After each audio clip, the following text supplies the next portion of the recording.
Benjamin Rogers is the epitome of youthful affluence, a strikingly handsome billionaire in his mid-30s whose presence commands attention wherever he goes. He resides in a sprawling mansion, a masterpiece of modern architecture adorned with lush gardens and panoramic views of the city skyline. Inside, the opulence is matched by his curated collection of exotic cars, each a testament to his taste for luxury and speed.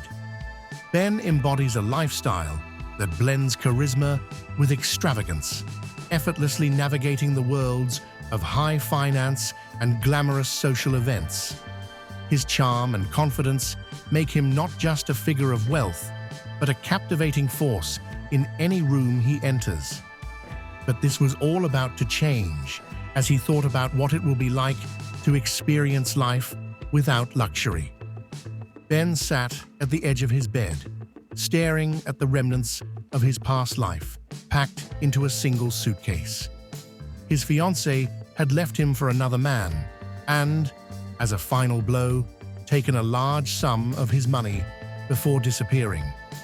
Rather than wallow in resentment, Ben felt a strange, almost liberating desire to start over, experience something different, not as Benjamin Rogers, the wealthy businessman, but as someone else entirely. To escape the shadow of his former life, he chose to temporarily move to the other side of the city, a poorer area far from the luxury he was used to. There, he could start fresh and live without the trappings of wealth for a while. After some searching, he found a 3-bedroom apartment that had a single room available. While it wasn't what he had in mind, the landlord assured him it was a humble space with decent people as tenants. Ben arrived at the modest building and knocked on the door. It swung open, revealing 2 women in their 20s. One of them, Mimi, offered a warm smile as she introduced herself. Her soft eyes and kind demeanor were a welcome sight. The other woman, Kate, barely glanced in his direction, her eyes sweeping over him with a mix of judgment and disdain. "Hi, I'm Ben," he said, trying to remain friendly. Kate gave him a dismissive look and snorted. "Figures they'd let just anyone move in here," she muttered before walking off, not even bothering to say hello. Mimi shot Ben an apologetic look. "Don't mind Kate. She's particular." Ben chuckled, feeling slightly uneasy. He'd already picked up that Kate didn't appreciate his presence, but he was determined to make the best of it. As Ben settled in over the following days, Kate's hostility grew. She was always quick to remind him that she was paying her way without any help from the government or charity cases.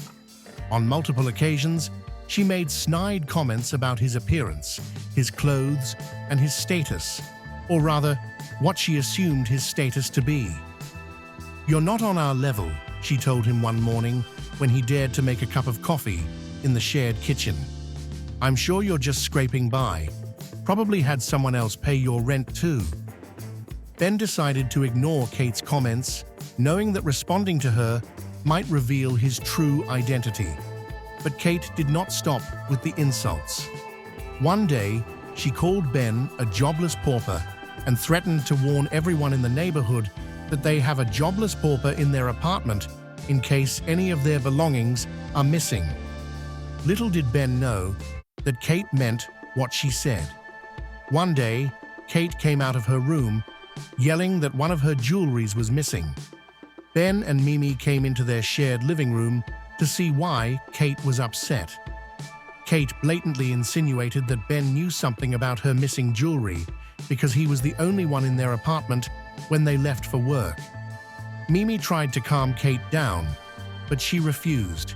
She kept yelling and saying that the person who was in the apartment when they left for work should tell them how her jewelry got missing.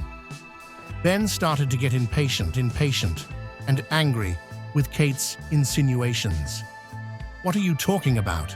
Are you trying to accuse me of something?" Mimi quickly went looking for the jewelry in Kate's room, and she found it behind her jewelry box. "Here is your missing jewelry," she said, handing the necklace to Kate. "I think you should apologize to Ben for accusing him wrongly." Kate rolled her eyes. "I will do no such thing. He is still a jobless pauper," she hissed and walked away.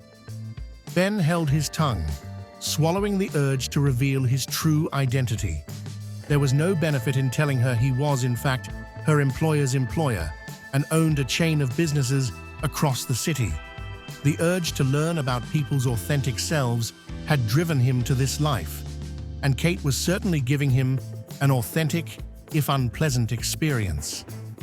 Ben had learned that both Mimi and Kate worked for one of his subsidiaries, Libris, a customer service company. Intrigued, he decided to apply for a low-level job there under the guise of an office assistant. After pulling a few strings, he secured a position and was ready to start. When he shared the news with his roommates, Mimi was thrilled. "Congratulations, Ben," she exclaimed with genuine enthusiasm. "I'm so happy for you. It's a great company, and I think you'll do well." Kate's reaction was less encouraging. "You, working at Libris?" she sneered. "I'll have you fired before you even start." The first day at work, Ben quickly observed the dynamic in the office.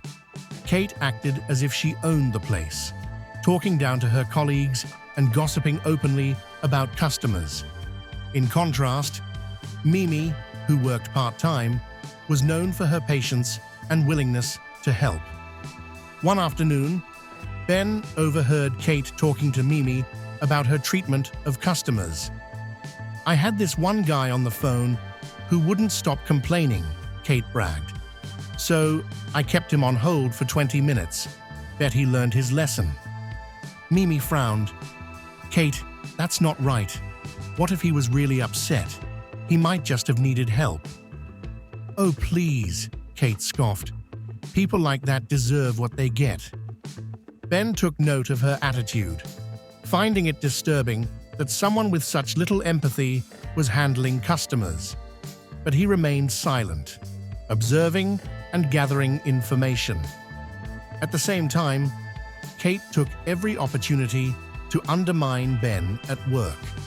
She'd spread rumors, roll her eyes whenever he spoke, and even tried to sabotage his work by misplacing files or blaming him for her own mistakes. She intentionally poured coffee on Ben one day to make him angry so he would react negatively and then get fired. Her behavior reached a peak when she managed to convince their supervisor that Ben was the cause of several issues in the office. "I'm sorry, Ben," the supervisor said one afternoon, looking uncomfortable, "but your services are no longer required."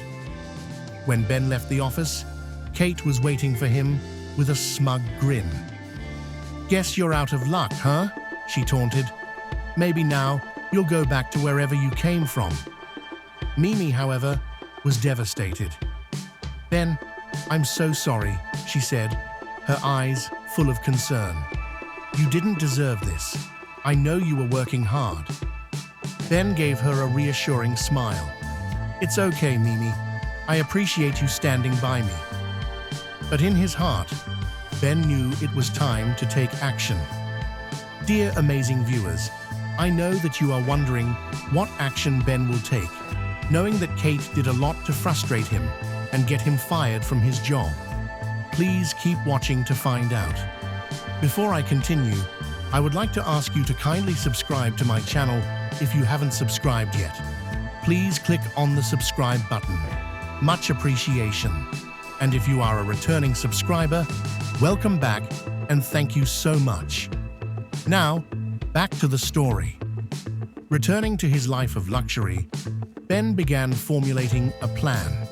He called one of his real estate agents and arranged to purchase the apartment building where he'd been staying. A few days later, an eviction notice arrived at the door. Kate was livid. "This is ridiculous," she yelled, clutching the paper in her hands. "I'll find the new owner and make sure he fires the agent responsible for this." Meanwhile, Ben made sure that Mimi was promoted to a full-time position at Libris. He later learned that Mimi was now Kate's direct supervisor. The news pleased him immensely. But as for Kate, her attitude and poor performance finally caught up with her. A few weeks after she received her eviction notice, she was called into the office and terminated from her job. "Please, there must be some mistake," she pleaded with HR. "You can't just fire me." "The CEO himself signed the termination," she was told. "You'd have to speak to him if you want any chance of an appeal." Desperate, Kate sought out the CEO, only to be directed to a luxurious office she'd never been allowed near before. When she walked in, she froze in shock.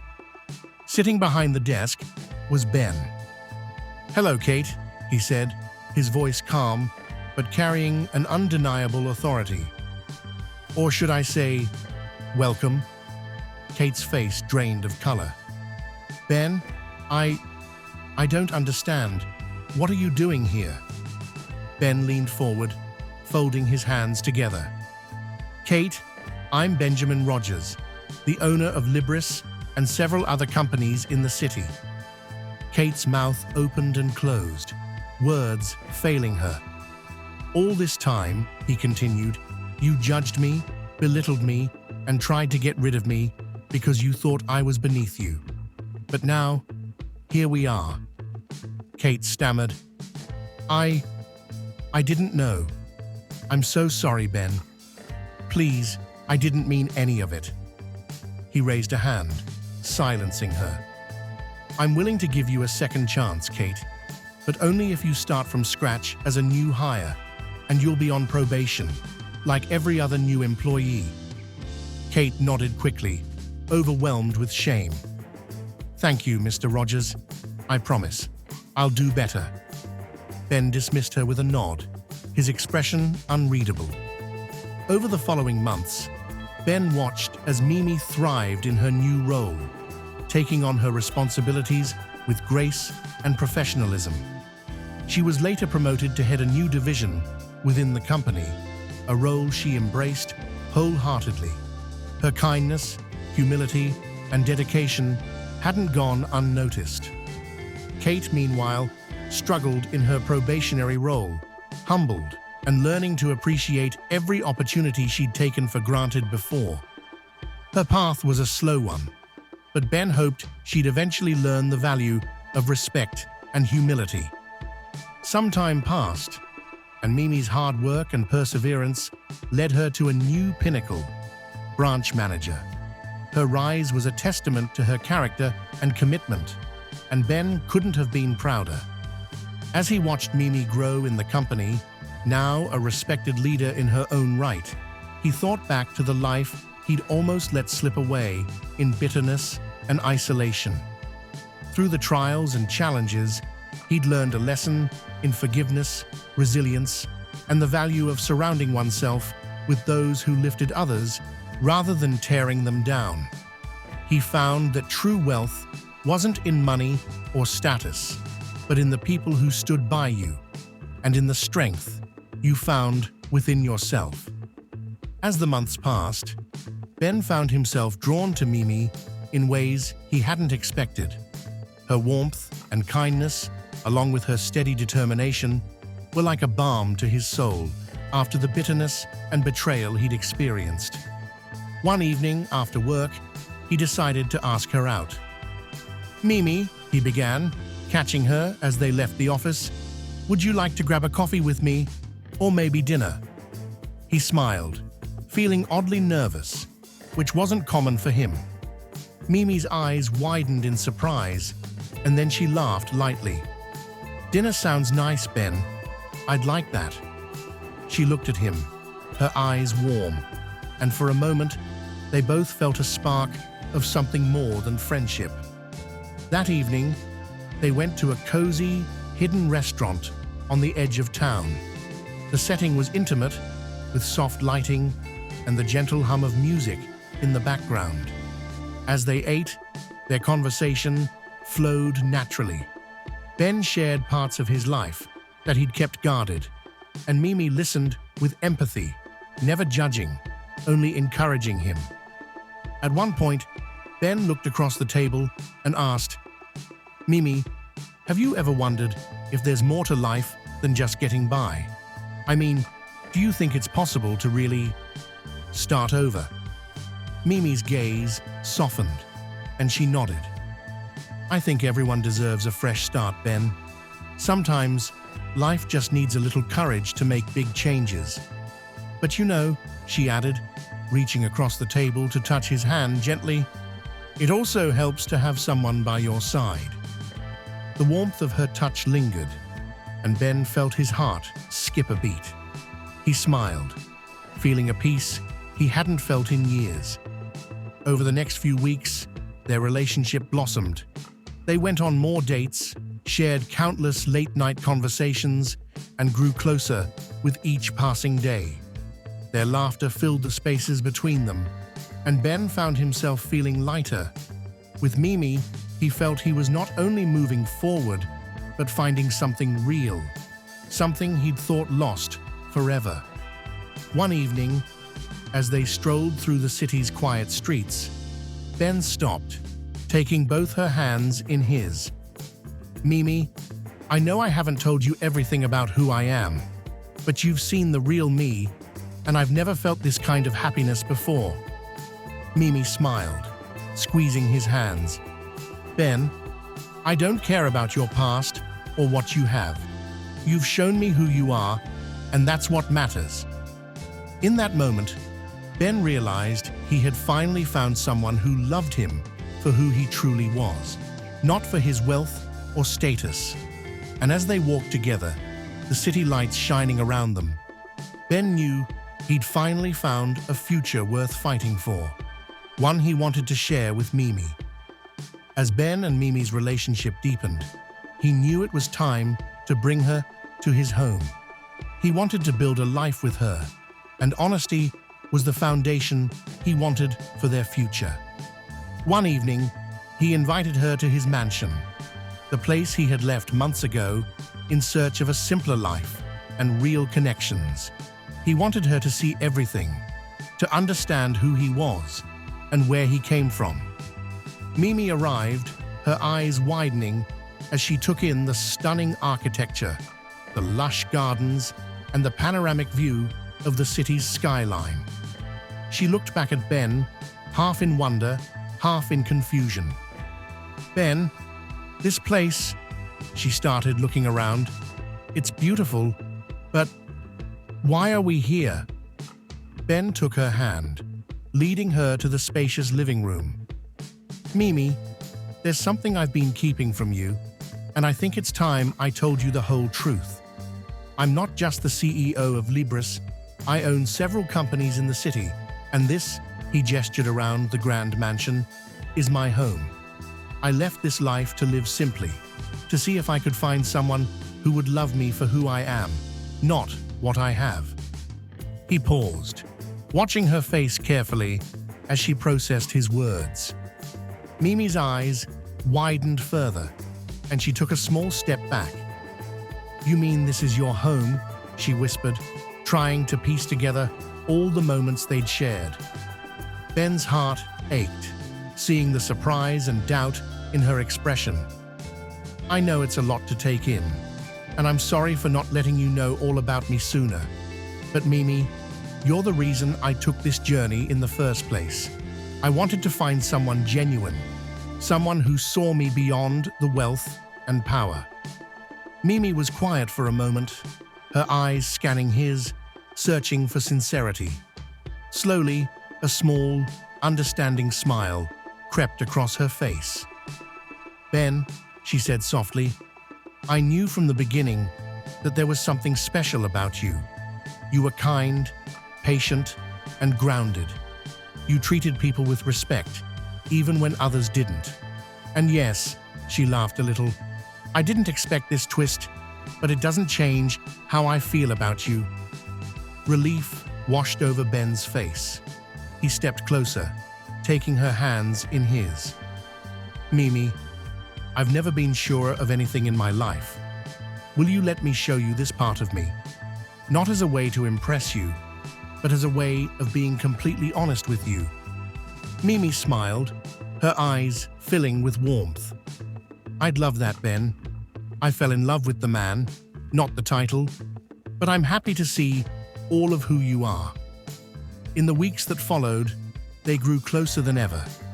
Ben introduced Mimi to his world, showing her not only the luxury, but also his work, his values, and the depth of his responsibilities. He was constantly inspired by her genuine nature and how easily she adapted, keeping him grounded. She, in turn, helped him see the beauty of simplicity, reminding him that kindness and humility were his greatest strengths. Soon, Ben made it official. In a beautiful private ceremony at his mansion, surrounded by close friends and colleagues who had witnessed their journey, Ben and Mimi exchanged vows. As they looked into each other's eyes, they knew they were both changed.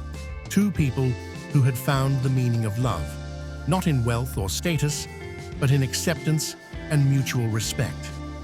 Years later, Mimi became a respected leader in the company, known for her empathy and dedication.